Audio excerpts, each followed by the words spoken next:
Hello, everyone. I am Nathan C., and I am so excited to welcome you to AWE's Ask Me Anything webinar about the $100,000 XR Prize Challenge to fight climate change. I'm your MC today. We have a lot of amazing content and sustainability experts that we want to introduce you to. So I'm going to quickly get us started. I'm going to introduce you to our agenda and kick us off today. Welcome and thank you for joining. All right. So first things first, this is an Ask Me Anything interactive question and answer webinar. Please use this time to benefit you and your submissions for the XR Prize. Please put any questions you have, whether it be how do I get a team to work with, or what kind of tools and support are available to me, or what is AR? Put those questions in the chat and we will make sure to address them at the appropriate time. Thank you, and ask away. All right, so what are we doing here today? First, I'm going to welcome you all and tell you how excited I am to be talking about this amazing initiative to fight climate change using XR. We're going to learn all about the XR Prize from Ori Imbar, our co-founder and fearless leader. Dace Campbell has some sustainability experts and coaches that he'll introduce us to. We have a very special announcement about technical partners supporting equity and access for this prize. And then we jump into Q&A and matchmaking. So without any further delay, let's get started. Ori, I'm going to hand the mic over to you. Thank you, Nathan. Great opening. Hi, everybody. It's awesome, really an awesome day today where we're announcing a lot of new stuff related to the prize, and we're looking forward to your participation. You know, at AWE since 2010, we've been advocating for the use of XR for good. It was reflected in the choice of our speakers, the talks, the exhibitors in our events, and also through the Augie Awards, which in the past recognized the best AR and VR solutions that have an impact or a social impact. But this year, we're raising the stakes. In June this year at AWE USA, I announced the XR Prize challenge to fight climate change. And we committed $100,000 in cash prize. I like to say it's not in Dogecoin, it's in cash prize, but I've probably said too many times. But the idea is really to inspire teams in XR and in climate change to work together to build solutions that help fight climate change. And so far, we received almost 100 submissions, really interesting across the board from all over the world, from teams passionate about using XR to fight climate change. And last October at AWE Europe in Lisbon, we officially opened it up with all the terms and conditions, the rules and the guidance, so you can actually submit your concept for this competition. So today I'll just do kind of a quick reminder about what the competition is about, how to compete. But the main focus of today is really helping you become more successful in this challenge. We're here to address your questions, to connect you with climate change experts as mentors, and definitely stay until the end to hear about some of the new, it's over a dozen tech partners that have agreed to offer their XR solutions free of charge for the competing teams. So that's extremely exciting to see this kind of cross-industry support for this prize. Once again, one of the main goals of this competition is to bring together the brightest minds in XR with the brightest minds in climate change. And the idea is that will drive brainstorming to find new effective ideas how to fight climate change. So would love to start with the matching right here today. And by the way, this competition, this challenge is not just about saving the world, it's also one of the biggest economic opportunities in the next decade. So it's really a win-win for everybody. All right, let's move to the next slide. You know, we're seeing a lot of, we're actually seeing ourselves the impact of climate change with disasters all over the world. And intellectually, we get it. But I think you'll all agree that it doesn't feel like there's enough action to fight it.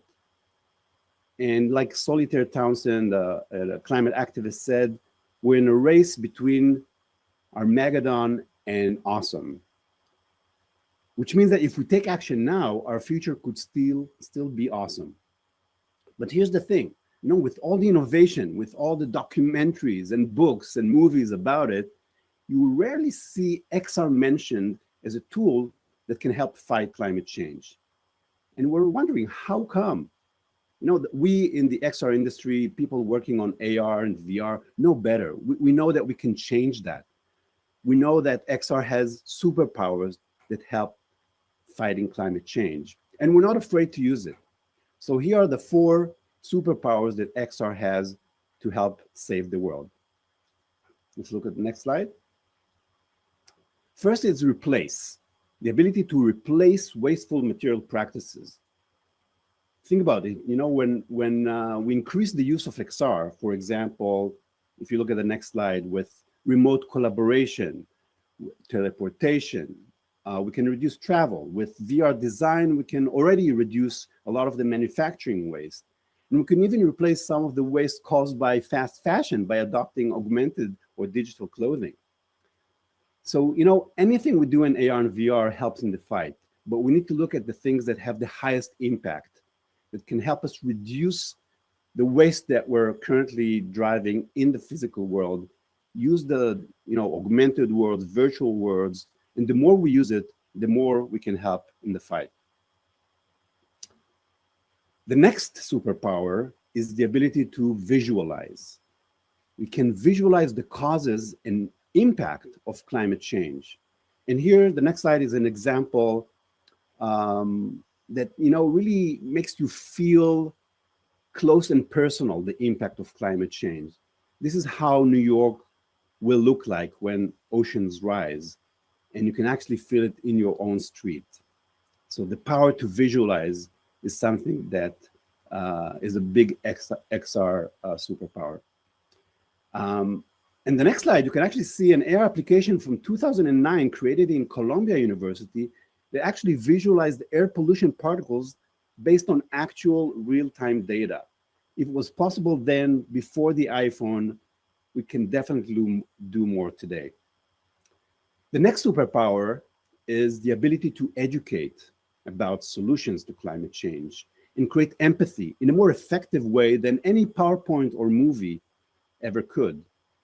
So the next example was created in Stanford, and it shows how the oceans of the future will be impacted by climate change. The third superpower is the fourth superpower that XR has is the power to optimize.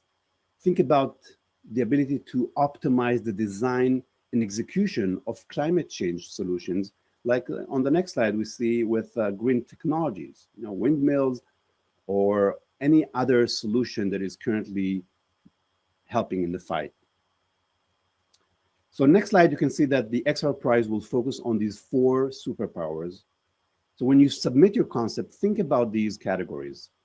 Replace wasteful material practices, visualize the causes and impact of climate change, educate about solutions to climate change, and optimize the design and execution of climate change solutions. So next slide, you can see some of the key milestones to keep in mind.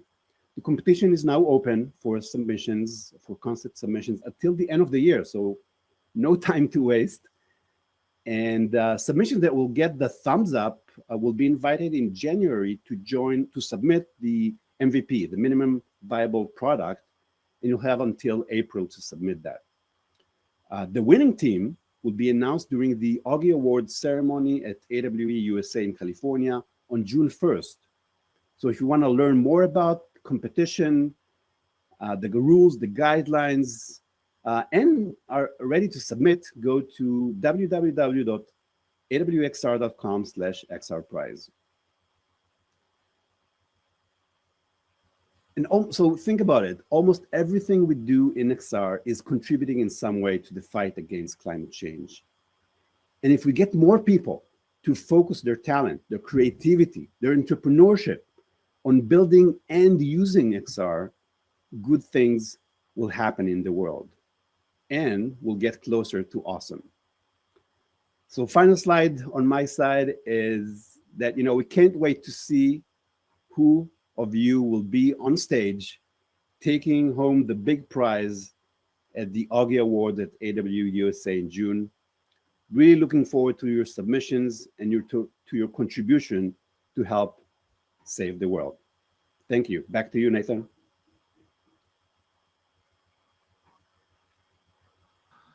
All right, Ori, thank you so much for that introduction. I want to shout out, I love that folks have been chiming in with where they're watching from. We've got everything from Frankfurt, Germany, Los Angeles, Miami. Thanks for all of that chat. I also see some of our first questions coming in. So thank you, Team Solutions. We will get to that in just a second. Now, it is my supreme pleasure to introduce you all to Dace Campbell, our prize, the leader of this prize initiative, and you know what? I'm going to stop giving you adjectives, Dace. Dace is here to welcome and introduce our sustainability coaches. And without further ado, I'm going to hand it over to you, friend. Thanks, Nathan. Thanks for that intro. And yeah, as Nathan and Ori said, we've been working really hard to line up experts, sustainability experts, mentors, and coaches to help support anybody and everybody who needs those resources to make their submission to the XR Prize the best submissions possible. So it's my pleasure to introduce our panel of speakers today. They are expert coaches. They all have expertise in sustainability in one facet or another.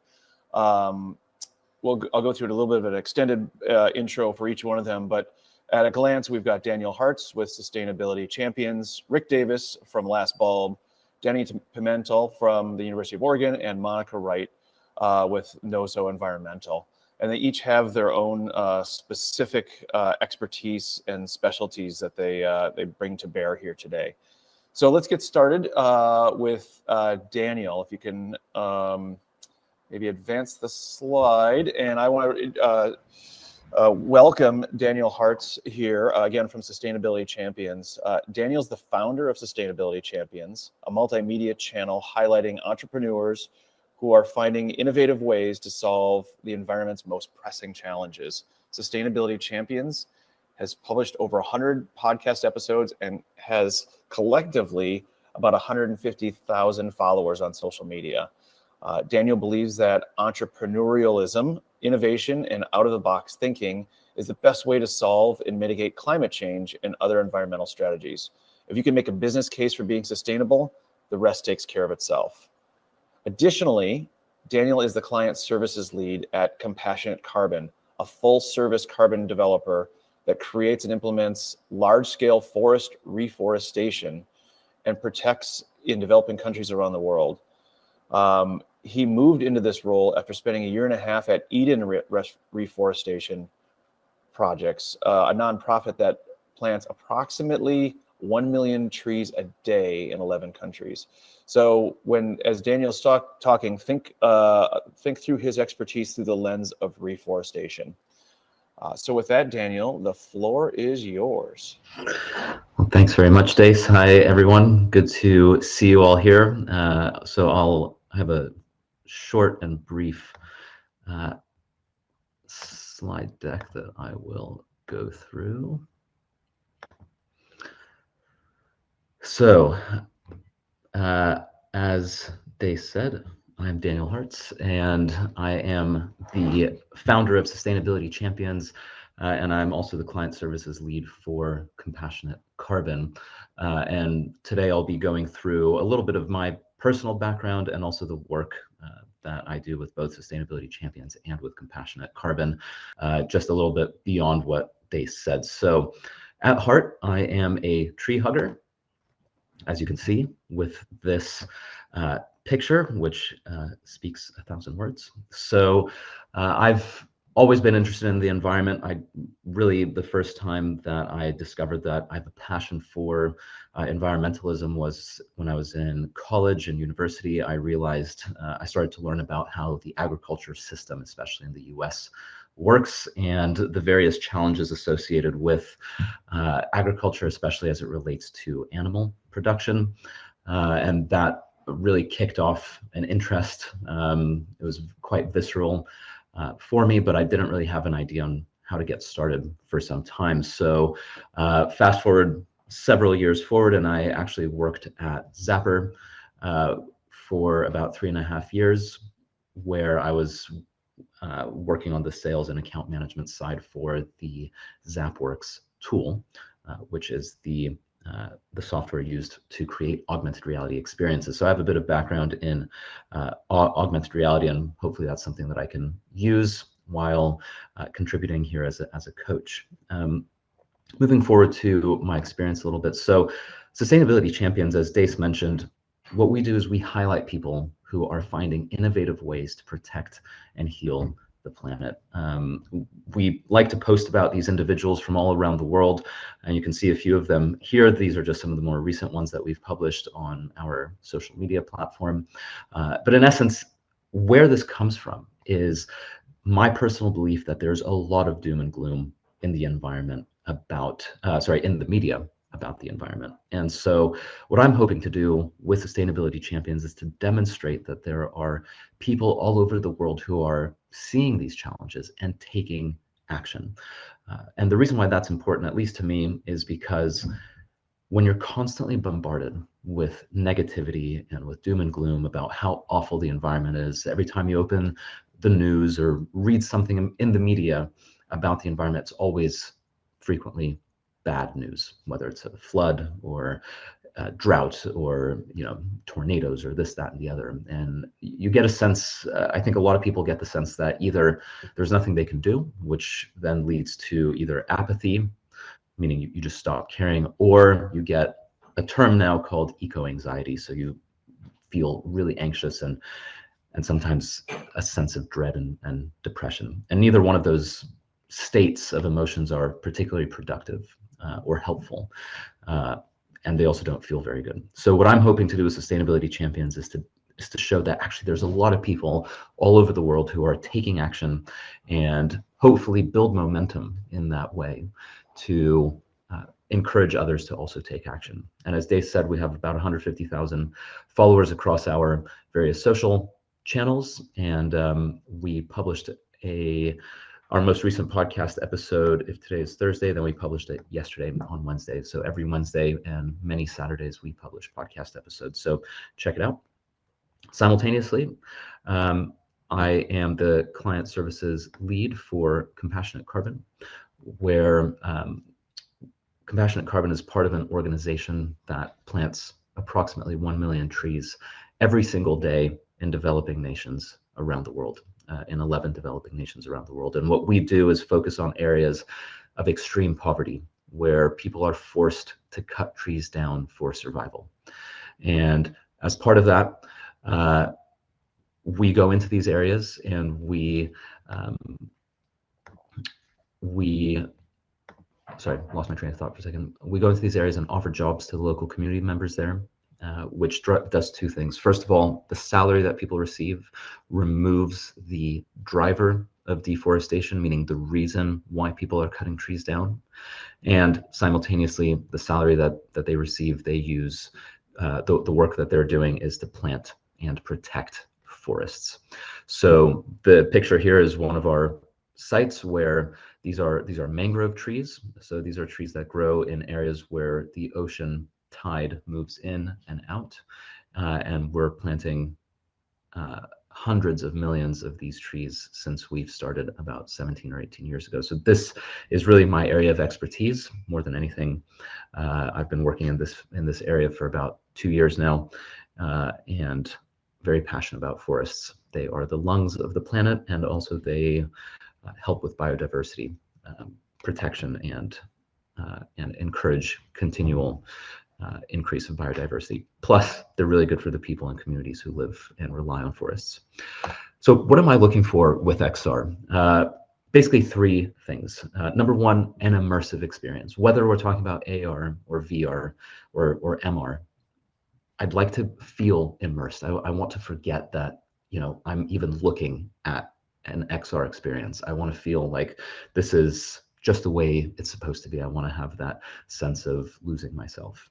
I'm also looking for, as we at Zapper used to say, or I'm sure the team at Zapper still says, infotainment, something that's informational, educational, and at the same time entertaining, because I want to learn and have fun simultaneously.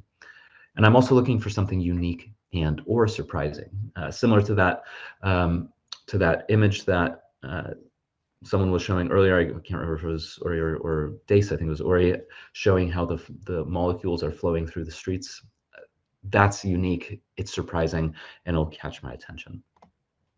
Similarly, how to impress me? Well, I think, first of all, if you can demonstrate the problem clearly, and I'm talking about the environmental challenge that you want to focus on, we have to have a clear understanding of what that problem is in order to define a solution, which brings me to number two. We need a clear and viable solution. I think it's easy to talk about the problem, but people want to know, well, since there is this problem, what can we do about it? So if you have any recommendations or suggestions that you can share in your XR experience, that makes it even better. And third of all, push the tech to the max. As you'll see soon, you'll have the opportunity to really get access to technology that you can use. So go as far as you can with it, really demonstrate what the technology is capable of. So that's it for me. Thank you so much. I'm Daniel Hartz, and again, my area of expertise is reforestation and forest protection. So if you have any questions about that, or if you're interested in talking about it, feel free to reach out to me. There will be links involved, but you can also connect with me on LinkedIn. It's just my surname or last name and first name, Hartz Daniel, or Daniel Hartz. So that's it. Thank you so much, and best of luck. Excellent. Thank you so much, Daniel. Appreciate the great overview and the thoughtful comments about what it would take to impress you, for sure. Next up, I want to introduce Rick Davis with Last Bulb. Rick has been building Last Bulb investing and advising in climate tech for the last year and a half. Prior to his climate tech focus, he was the general manager of Rewind, a leading XR studio that was acquired in 2021. He drove product vision, investment strategy, and client strategy in the US. And while Rick certainly has a diversity of experience through the lens of Last Bulb, you could think of his specific expertise in line with electrification, whether that's electrification of homes, transportation, or otherwise. So without further ado, Rick, the floor is yours. Great, thanks, Dace. Hello, everyone. Excited to be here with you. Let me start sharing my screen and we'll jump right in.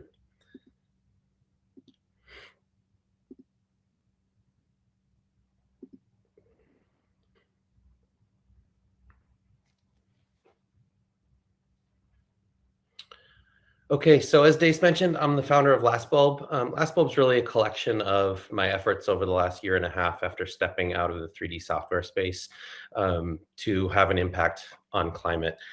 And I can jump into what that really means. For me, the journey started with the electrification of my home. So this is, something like 40% of CO2 emissions come from our homes, our cars, and the energy that goes into powering our homes. And so as a consumer, I put all my effort and disposable income into fully electrifying my homes. So that's everything from induction cooktops to LED replacements on the simpler side, and more complex stuff like the sort of Tesla shingles and power walls, those types of things. The reason I did that was I just wanted to feel, coming from the startup world, I wanted to feel consumer pain firsthand, to just understand how difficult full home electrification is. It turns out if it's not new construction, it's incredibly difficult. But the opportunity in this space, I think there is a lot of opportunity for immersive tech to help this process be simpler. There's easy examples, like the fact that everyone that did any work on our house had to come out physically to see our property, ultimately just to look around. And then when on site, there were a lot of questions and sort of troubleshooting that had to happen with their headquarters. These are all opportunities, I think, for immersive tech to infuse itself into the sort of the work lives of boots on the ground to help us transition our current infrastructure over to a fully electric future. About 25% of the homes in the US are all electric today. So we have a long way to go to go all electric. And having done this firsthand, I'm more and more convinced every day that there's even a scenario where rooftop solar could fail and we will still have all electric homes in the future, purely because utilities are currently maintaining two different pipelines of energy, or two different SKUs of energy into your home. So I'm fully convinced that electrification is the future across transportation, our homes, et cetera. And then out of that sort of came Lastbulb. So Lastbulb is really just a collection of all of my different efforts, everything from like a switcher tool to help people with behavior change to switch to LED. I was surprised to learn that the vast majority of homes still have some level of old incandescent or sort of older bulbs operating in the home. I figured that since behavior change is one of the hardest things to do in the world, if I couldn't convince people to change light bulbs, it probably was going to be a big gap to try to figure out how to convince people to change more expensive and laborious items in their house. So there's everything from that to, I track Tesla's virtual power plant. This is a program where anyone with a power wall can push excess energy back to the grid during times of need. I think it's probably some sort of part of the future of a flexible grid. And then I've just got a bunch of different guides and tools to help people fully electrify their homes. In terms of what I'm looking for in this competition, the list is pretty simple, and it comes from my experience angel investing in the space. At this point, I've probably vetted 200 or so investment opportunities. And I really did that as a way to educate myself quickly by basically tapping into some of the smartest entrepreneurs in the world to send me decks and thesis on how climate tech can influence climate change in the future. And out of that, I've sort of honed in on kind of what I think it takes to build a successful startup in this space. First and foremost, I think to be the most interesting for me is really around action-oriented experiences. So how are you getting users to take action after they've interacted with your experience? I think that's really important. Coming from the VR space at Rewind, where we saw everything from super high-end devices that got used by a few high impact people to the Quest 2 and some of those devices, I think it's really important to lean into mass market devices as much as you can. I'm curious to see what can be done with the iPhone on its own. I say that just because we have a global problem, or a problem at a global scale. And so mass market devices, I think, are going to be a big key in getting the word out, getting action, and getting behavior change. This may or may not apply to this, but I'd be certainly very excited to see full-time teams with a product vision. I'm very confident in entrepreneurs' ability to change the world. And I think focusing on it full-time and with a really concrete product vision is one of the best ways to do this. I'm certainly looking for products and teams that are more than a headline. So there is a lot of greenwashing in this space. I think it does us all a disservice. So while it may sound interesting to, put some trees in a game or something like that, I actually think dedicated efforts that elicit meaningful action is the best way to participate in this space over the long term. And so hopefully what you're building has a long-term vision, and which kind of, to the final point, really looking for things that are commercially scalable. I think there's a few different, obviously, all the effort going into climate tech and climate change, combating climate change is really important, but I've seen commercially scalable solutions go faster than anything else. Some of the more charitable efforts, while noble, actually become more expensive to people when they're successful. Commercially scalable solutions just mean that you're growing more customers, and it's easier to attract capital and talent and all the things you need to continue to serve a larger and larger audience. So that's a bit about me. I'm excited to hear your questions in the question time. If you want to get in touch with me, I'm just rick@oddfort.com. Thank you so much. Thanks, Rick. Your comment about changing light bulbs makes me think there's a joke in there somewhere about like how many Earthlings does it take to change a light bulb, and I suspect the answer is somewhere around 8 billion. It's 97 million in the U.S. That joke is on our website. So yes. There you go. There you go. All right. Well, thanks, Rick. Appreciate the comments. I want to turn it over next to Dr. Danny Pimentel. Danny, and I love this title, Danny is an assistant professor of immersive media psychology and an environment initiative fellow at the University of Oregon. His research explores how AR and VR can inspire pro-social and pro-environmental attitude and behavior change. Danny also serves as the lead XR specialist of Yellowwood Immersive, where he develops XR content.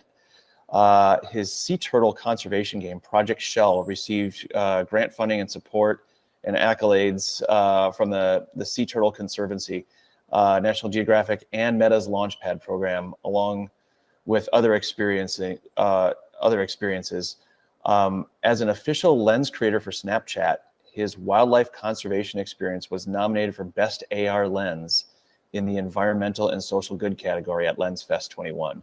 So Danny, of course, well-rounded, but comes to us looking through the lens of biodiversity conservation. So without further ado, I will turn it over to Danny.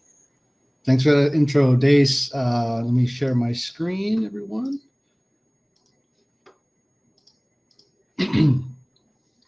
All right, well, good morning, good afternoon, good evening, depending on where you are on the planet. Thanks again for that intro, Dace. And it's great to be here with you all. And really just honestly want to start off by saying how grateful I am that organizations like AWE are actively investing in solutions to complex issues like climate change. So thank you. And for those of you that are here today as well. My name is Danny Pimentel. I'm an assistant professor of immersive media psychology at the University of Oregon. Like Dace said, I'm also an environment initiative fellow here, which also means that I work closely with industry and academic partners to create technology-based solutions that inspire pro-environmental attitude and behavior change. But before I had this gig, before moving all the way to Oregon, 3,000 miles away, I spent most of my life in South Florida, right? Beach bum, growing up in Miami. This is me, much younger, with much more hair, I will say also, on the beaches of Hollywood Beach. Living close to the beach really connected me deeply with the ocean, with marine life, and also made me acutely aware of climate change's impact, its immediate impact on myself, my community, and our region, right? And so, like someone said in the chat, Miami is known as ground zero for climate change, right? And the impacts not only happen there first, they happen there worst, right? A lot of times that's the image that we get shown, and it is in fact rooted in some truth. So I focus a lot of my effort on understanding how immersive storytelling can sort of increase awareness of these impacts and motivate action. I love this photo that you're seeing here because it was taken in a field study at a museum in Florida, and you see participants immersed in our VR content that we created about climate change interventions, right? And looming above all these kids in headsets is a picture of Earth. And written above that picture of Earth, it reads, "Our greatest challenge today is the preservation of Earth's biodiversity." And I think it's just a quirky and funny juxtaposition because there is this human nature gap that we as communicators are like actively trying to shorten. And we want to connect audiences to nature, but yet we're using technology that separates them quite literally in audiovisual from the physical reality, right? But like most of you here, I think we're all hopeful that immersive technology can play a serious role in reducing that gap between humans and the natural world. And so I've dedicated my career to just studying how to do that, the psychological underpinnings of how does communicating climate impacts through these new technologies actually influence people psychologically. And so I built for most commercially available headsets since about 2015, creating all sorts of content for them around the environment in hopes of understanding how we can make actual change. And so here's some examples, right, of some of the work that I'm actively pursuing. New Talk VR is a 360-degree video documentary short that we created in 2018 around climate change refugees in the United States. The indigenous people of Newtok, Alaska were being displaced due to sea level rise, and we wanted to tell that story through this new medium.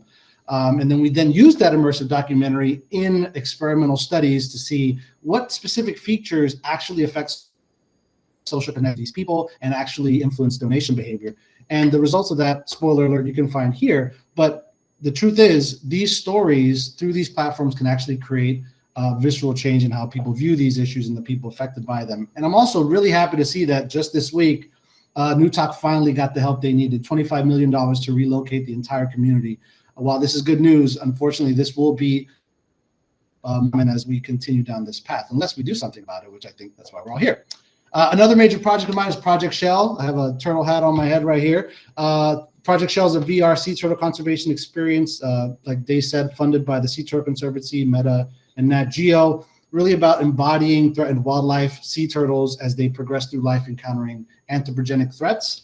And as you can see in some of these GIFs here, we wanted to gamify how we communicate climate impacts on biodiversity. So you embody this threatened species and you go through life experiencing those threats firsthand. We then use that experience in empirical studies to sort of quantify what is happening psychologically to the user when they're going through this, and how do certain psychological effects lead to actual donation behaviors to aid in the conservation and preservation of the species. So you can read the full paper there in Nature Scientific Reports if you're interested. Also worked with Snap in the past as an official lens creator, creating interactive experiences, biodiversity conservation, like they said. My penguin conservation lens was another one created with Snap and Google engineers for Earth Week last year. So if you want to clean penguins, just go on Snapchat and look up penguin rescue. You can learn about penguin conservation efforts happening and how you can lend a hand. And again, everything we're creating, we're using in research, because we not only want to create fun experiences that educate the public about what we're doing and what needs to be done, we're actually actively studying and trying to quantify how these experiences are leading to outcomes that we want as environmental conservationists, right? And also thinking ahead, looking at what are future interactions we can have with local biodiversity, right? Not just the charismatic or notable species, but can people walk around their neighborhood and learn about local biodiversity and what factors in their environment are affecting their survivability, right? But that's enough about me. Here are some tips I want you to consider when you're thinking about your XR-based solutions. Some tips. It's been mentioned in the past as well by our previous presenters. Feasibility, right? Great ideas are awesome, but implementable ones are even better, right? So can you actually ship whatever you're proposing and actually have it used by people in the time frame that you're allotted? Co-creation is another big one. You want to rely on subject matter experts and include them in the design process, right? Don't just design something because you had a one-off conversation on Zoom with marine biologists one time. Make sure that they're actively buying into your solution and are actively shaping it in some form or fashion, right? Ecological validity is another important one, right? To what extent is your solution actually representing the conditions it's going to be used in the real world, right? It might work in a really sterile lab setting where you're testing your prototype with, but out in the wild, is it actually doing what you think it's doing, right? Impact, right? Is it measurable? How are you measuring success, and how valid is your measurement? Those are some things I'm looking for. Contextual design, think about your user, your end user. Where are they using your experience, and how does the environment shape the use? Last slide and last tips, cite some research, right? There's plenty of research out there looking at how technologies can lead to pro-environmental outcomes. But just because there's a paper on it doesn't necessarily mean that your project or idea is obsolete. Draw insight from these studies and use that to improve your design in whatever way you see fit. Show conceptual models is another big one, right? Tell me how X leads to Y, but then also tell me how X leads to Z that then leads to Y. Show me the many ways psychologically that your experience is translating into actual behavior or attitude change. Think long-term, not just in the short term, and distinguish between awareness and learning. And lastly, make sure that your team has diverse composition, whether it's in terms of skills, where they live, the geography, and their disciplines. So regardless of your idea, I'm here to help you on either the design side, the research side, connecting people with interdisciplinary collaborators, whatever it is, whatever you need, we're here to help. And we're looking for thoughtful ideas that have measurable impact. So best of luck. Reach out to me on Twitter at XRProf or via email. I'm really excited to see what you all build. Excellent. Thanks so much, Danny. I think it was Daniel earlier that said one of the things he wanted to see is he wanted to be surprised. And I will say, it's probably fair to say nobody here in this webinar woke up this morning expecting to be invited to help clean a penguin. So we'll call that our surprise for the day at the very least. Hey, last but not least, it is my pleasure to introduce Monica Wright. Dr. Monica Wright specializes in optimizing solutions to address environmental, social, and governance challenges and inform strategic planning and implementation. She's been doing this for over 20 years, supporting the public sector clients, including state agencies, municipalities, and community-based organizations, as well as commercial clients in technology, manufacturing, energy, and telecom. Her current role is as a principal air and sustainability consultant with Tetra Tech. She's also the co-founder of NOSO Environmental, a community-centered ESG consulting firm. And just like all of our panelists here today, all of our coaches, a lot of diversity in her background, but specifically, we would invite you to look at Monica through the lens of, at the very least, through air quality, certainly a key ingredient in our fight against climate change. So without further ado, Monica, over to you. Hello, everyone. Thank you for being here. The last couple of years, we've seen a shift over from the way that some of the things that industry and governments have talked about as material, so things that are impacting not just value, but also our financial bottom line. And those have been termed ESG. So one of the things that I've been working on is ESG consulting, really helping agencies, public sector, nonprofits, and communities, and also private sector companies think about how they can optimize their ESG, how they can plan strategies and implement those strategies. And one of the key things that typically is a success factor is this idea of agency. And I think we've heard a lot of people talk about taking action. So that's what I mean when I say agency. It's great to have goals and a plan and a strategy, but if you can't get people to actually act on those things, then the strategy starts to fall apart. So that's one of the big things that I've been working on is how do you get people to take action? And in the work that I've done, in air quality, we've worked across the entire system. You can think about like air quality, when you go outside, we all have to breathe. You can't go to the corner store and buy clean air. If your air is dirty, that's what you're breathing. You also can't partition it and only breathe the clean parts of it. You're breathing everything that's there. So it's complicated because you can't always see when the air quality isn't good. So some of the tools that we've used are helping visualize some of those hyperlocal spaces. So taking the air models and then putting the visualization of the plume on top of that so people can see the different pieces that are mixed together. That helps people understand what they're actually breathing. And two, what does that do inside of your body? So that's something that sometimes people aren't thinking about, but getting someone to take action, sometimes you have to understand what that's actually doing. And if you look at the World Health Organization, they have a lot of information about what we know about air quality and what it's actually doing to humans and inside of our bodies. So those are two places where we've seen AR and VR really help someone understand what's going on and to take action. The other area is in the development of infrastructure. So thinking about the big changes that are happening now in our energy transition, and in general, people are talking a lot about just transition. So in these transitions that are happening in the energy infrastructure, things are going to change in communities, and where things are and where emissions are happening will change. And so understanding not just what that does at a global level, but what is that doing at the local level? At the local level is where we have the ability to take action. And it's also at the place where we have human impacts happening. So those are some areas that have been really important. Let me see one more time if I can share a window. No, it's not working here.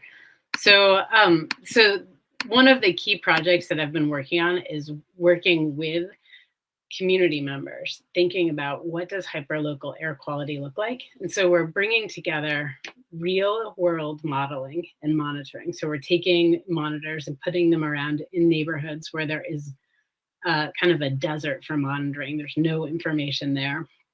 And then we're also coupling that with modeling. So we're looking at impact modeling, so something like CMAX and kind of regional level or local level air model that can look at all of the different interactions. We're coupling those two things and we're looking for what's missing in the model, what sources aren't there. And the people in the community can walk around and say, oh, wait a minute, there's a truck here that's idling and that's here a lot. I'm going to take a picture of it and then I'm going to upload that. And then we can use those things to understand what emission sources are missing from the regulatory models. So when we think about as we shift the infrastructure, we can look at those specific sources that are missing from the regulatory framework and start thinking about what the real impacts are for the community. And that engages the community in part of the data collection as well. So having tools where they can take photos and be engaged really helps everyone understand what's going on and also be part of the data collection and the solutioning. So those are some ideas that have come up. I'll share my slides so you can see a project example, which we call Changes in the Air. We're working on workforce development. So that's the last piece. We're working with Black youth and we're teaching them to build their own air monitors and then do all the data collection and analytics for air quality and build a dashboard so that they can help bring their community up to speed on what is going on with air quality. So when they're asked to engage on permit hearings, on other things, the community has more knowledge and more background information and a resource that was built by the community that they can trust in terms of what is going on. So I can see some huge benefits with AR and VR to help teach and educate community on air quality, but also on some of the workforce development that we did. So that's it for me. Sorry, my slides didn't work. And you can check them out in the content that's shared afterwards. Excellent. Thanks so much, Monica, and deeply appreciate the heroic effort to try and get those slides on screen. Okay, so that wraps the quick overview of the coaches and mentors we have available as resources for all those interested in submitting to the competition. I want to extend the conversation, though, beyond today's webinar and alert you guys all that we are offering some office hours. So much like in a university setting, you can meet the professor offline and office hours outside of class. These four coaches and mentors have graciously offered to donate their time to meet with you all over the next couple of weeks. Starting tomorrow, actually, I think Monica has put herself into the first slot tomorrow, but basically for the next 2 weeks, there's some hours.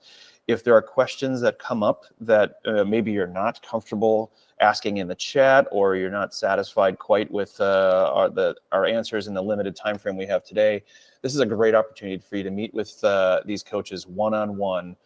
Get in their heads a little bit more, understand how they think or how their thinking can influence your submission to make it the best possible. Maybe you've got some resources, you're resource challenged. Maybe you've got technical expertise, but don't have good environmental or sustainability subject matter expertise on your team. These are people who can help lean in and help advise to make your submissions best possible. So you can see it here at the bottom left in the slide in the red. I've also put it in the chat. This is a link to sign up for those office hours coming up over the next couple of weeks. So thanks again to our coaches and mentors for not only today, but making themselves available to meet with everybody over these next several days. With that, I think we can advance the slide, and I think, Nathan, we're going back to you. Yes, thank you, Dace. Thank you, coaches. What fantastic. I just want to call out that the advice that we just got there from these mentors is not just good for your your XR Prize submissions, but anytime you're building products or developing experiences. There's some very good notes and resources shared here today. So thank you to everyone. All right, I am so excited to announce to you our technology partners for the XR Prize prototyping phase. Starting in January and continuing through the entire period of this contest, These companies will be donating their tools, platforms, and even hardware in some instances to help teams who are interested in making a compelling competition submission and MVP without any technology barriers. Some of the platforms that you see here, like Zappar, Bundlar, Metaverse, are no-code solutions that allow anyone who has an idea and the time to learn the tool, the ability to build AR and VR applications and share them with very little barriers or efforts or technology skills needed. You also see engines like Unity and Unreal and SDKs like the MRTK and the Stereo Kit from Microsoft, some of the biggest and most robust technologies, as well as some of the easiest to use, have all committed to donating free access to their tools during the period of the competition. So that will be January through the end of June, so that you'll be able to present your solutions at AWE for the final presentations in tools and also with tools and code that you make by yourselves. There's no requirement to use any specific technology for the prize, but there are over a dozen different technologies who are here to make the prize equitable, to reduce barriers, and to make sure that anyone with a good idea has access to the XR prize. Big shout out to all of these companies who are already signed on, and we do expect more by the end of the year as well. All right, so this is the time that you all have been waiting for. Thank you all for your patience and for all of your great questions in the chat. This is time to ask us anything. So let's maybe bring up Dace and Ori. Maybe actually let's just bring up the whole program. We've got some questions that we've already collected in the chat. And so let me just start to throw them out. The first questions that I've seen, the first two the first one is, do we receive any support developing our MVP or that minimum viable product? Ori, would you like to take this one?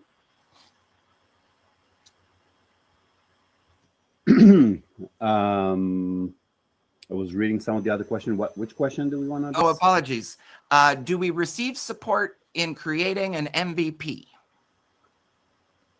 Well, you have the coaches here, and you have the tech partners that will be happy to offer you and probably train you on their tools. So that's one way or two ways to help you. And if you need more help, give us a shout, and we'll see what we can do. We'll try to connect you with other people and match you with teams that could help you complement some of the things you're missing. Yep. And Will, Dace, if you can help me share that email for folks who want to reach out, who need a little bit of help with matchmaking. We're going to probably take those requests for folks who are looking for additional resources or help. You can email us, and we will be in contact with you and do what we can to make those connections. Excellent. The next question that I see here is also related to sort of support and making. I see two questions around creating mock-ups and images required for the submission. One of the requirements of the concept submission is to supply a couple images or mock-ups about your concept. I think an important thing for folks to know here is at the concept submission level, we're not expecting you to have final product or code necessarily. We want things that will help us understand your vision and what you are building toward.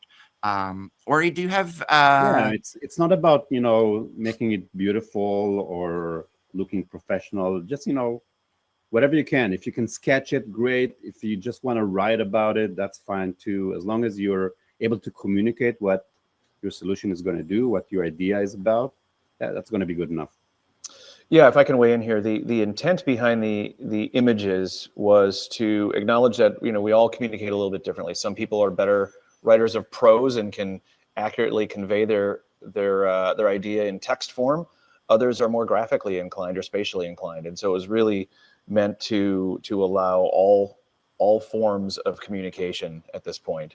Now, come April, when we're going into final, the expectation will be that those images might be a little more polished. But in terms of submitting your concept at this point in time, any stick figures or sketches you can put together to help get your point across is most welcome.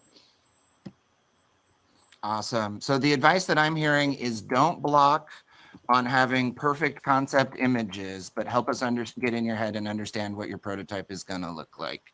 And if you need additional resources or would like some designers, we will need an image. I think it is required for the form, but it does not need to be artistic or overly worked up. Awesome. Thank you for those questions there. One of the next questions I see is, if a company's focus is about climate change or XR, are they able to enter with more than one concept? If you have multiple good ideas and can support them through the contest, can you submit for each of your ideas? I would say, heck yes. Multiple submissions are welcome. I would encourage those considering that approach to also consider that there are multiple categories to submit, as Ori had outlined in overviewing the superpowers earlier. So if you are intent on submitting more than one, consider diversifying your offerings to maybe hit more than one category. Not a requirement, just something to consider. Yep. If I were going to tag that, Dace, right, how you describe how your solution matches up to those different categories and how it makes an impact within the goals of what you're attempting to do is definitely key judging criteria. So keeping your submission closely aligned with those categories, I think, will be a great way to compete. Excellent. There's a couple extra questions that I'm seeing about how the kind of technology that will be accepted. So one question is 360 video allowed? Another is, could this submission be for an AR mode that's part of another app? I think from what I have seen, the answer that I would provide here is that all examples of metaverse tools, AR, VR, MR, XR, are welcome. And please, tell your story about why you're choosing those items and how it helps, meet some of those criteria that the judges or that the coaches have shared with you earlier. We're open to all good ideas that use XR to fight climate change. Yeah, Nathan, I would support that, and just there's so many flavors of XR, ranging from the VR to the AR to the MR to desktop to immersive to mobile devices. All forms of XR are welcomed. So if you literally just limited it to some still images, you might be at a disadvantage compared to other teams that are going, fully immersive, for example. So you have to use some discretion there. But no, we're not being discriminatory about any particular flavor of XR. Awesome. This is great. The questions are coming. One of the additional questions was about the length of content needed if we're applying. What is the need of how robust should the concept proposal be? Just to give you just a quick response to this, there are a couple questions that ask you to address the primary judging criteria of interactive, completeness, impact. Each of those sections is only asking for a couple hundred. It's not asking for a ton of information. So keep it brief, keep it focused on the goals and the impact, and you'll have an opportunity to sort of discuss each section or each question individually as it relates to the criteria. Brief and succinct. Say enough so we actually understand what you're trying to achieve. So yes. not just the headline, of course. But yeah, you don't have to get into all the details of how every single thing is going to work at this point. Yep. If you've already indicated your intent and already filled out the form but haven't completed the full submission, right, you will probably want to make sure that you've given us more details than your project name and a link to your site. Help us understand how you are approaching the goals and completing the criteria of the contest. One of the questions was, how do I get access to these amazing free resources from our technology partners? Thank you for that interest. Super glad to connect you with that. The best way right now is to email us at the XR Prize at awexr.com. It's in the chat. And let us know what kind of things you're interested in. We will be announcing more details shortly about how to take advantage of these solutions and how to connect with the offers from these platforms. More on that around the time of the announcement of the next phase competitors, so closer to January for more of those details. But do email us if you have any questions. We want to make sure that we can be as supportive in this area as we can.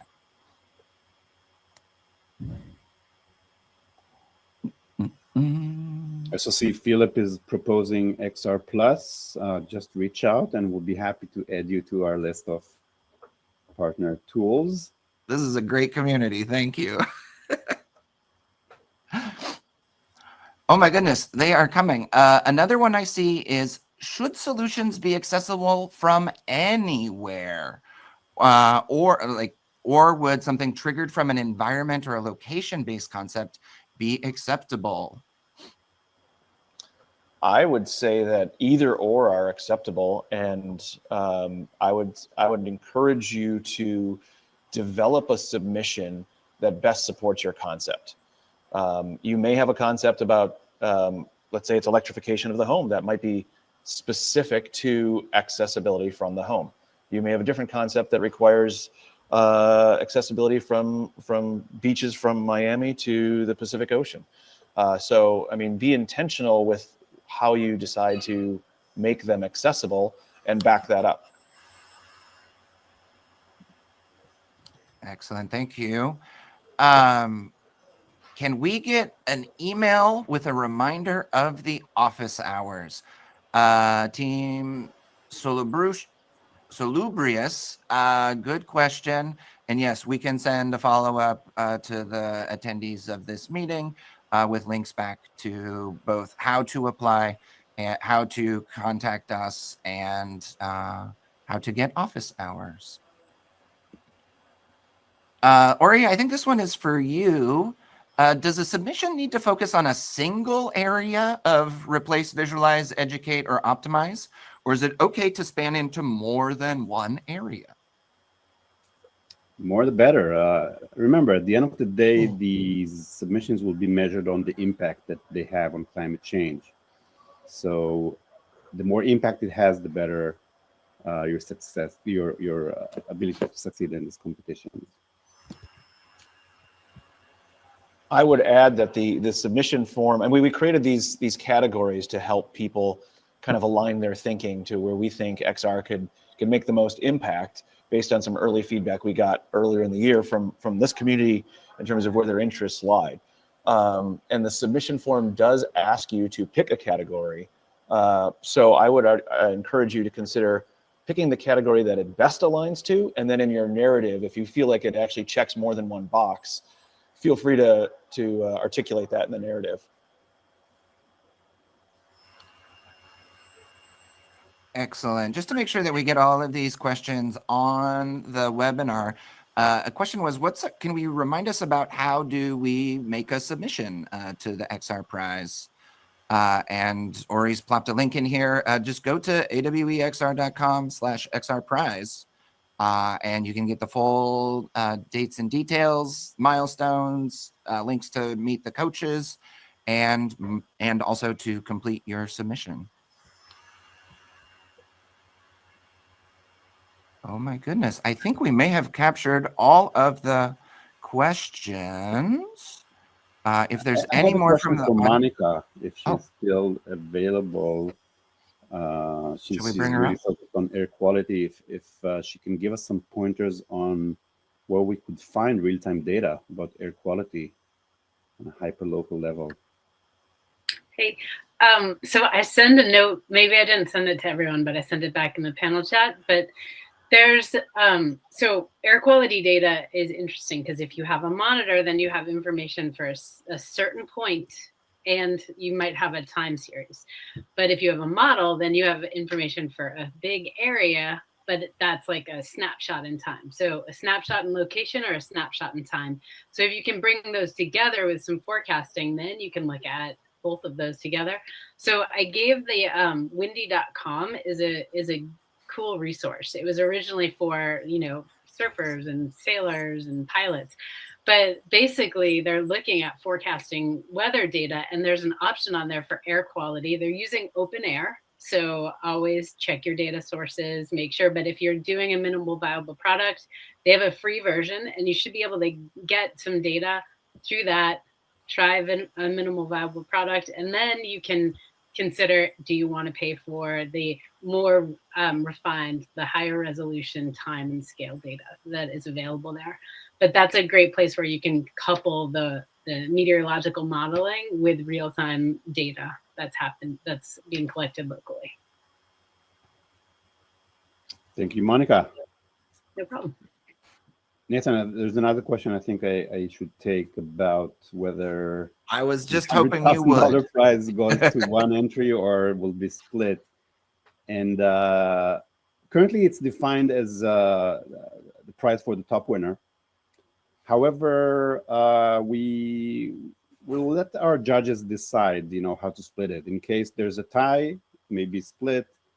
And we may even get some more companies that will be participating in offering more cash. So who knows? Could be more than that. The more submissions you put in, the more great ideas we see, the more this prize could grow and become bigger and bigger, and with more cash to more teams. So it's really up to you.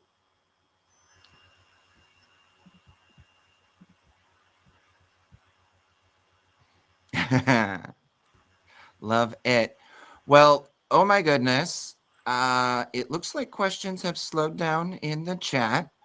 I think at this point we should bring all of our coaches back to the program one more time so that we can thank them all and remind you of all the experts that we had the pleasure of learning from today. I do see Jojo's got one more question about if we have more questions, is there an email? Absolutely, there is. Dace has just plopped it in the chat one more time, and we will be following up with an email with all of these resources to everybody who was on this prize. Excellent. So thank you. Let's, if I could, let's test everybody's use of reactions in all live. If you can, give me a react to help celebrate Danny, Daniel, Rick, and Monica, our expert sustainability coaches, and all of the fantastic resources and advice that they shared with us today. Big thanks to Dace and Ori for making such an amazing opportunity for folks to really demonstrate the impact of XR. Love it. I'm seeing so many big celebrations there. Ori, do you have any last notes, thoughts, or messages for our audience who stuck with us for this whole program? And thank you all. First, I want to thank our fantastic coaches today and also the tech partners who joined. This is kind of giving me a sense that the industry really wants this, that we're on something that is important to everyone. So thank you all. And again, I think, the more we all use AR and VR and replace things that we do in the real world, in the physical world, the more we can help in the fight against climate change, and the better the world will be. So I really hope that this challenge, this competition, this prize will help inspire more and more people to join this effort. Thanks very much, everybody. Bye-bye.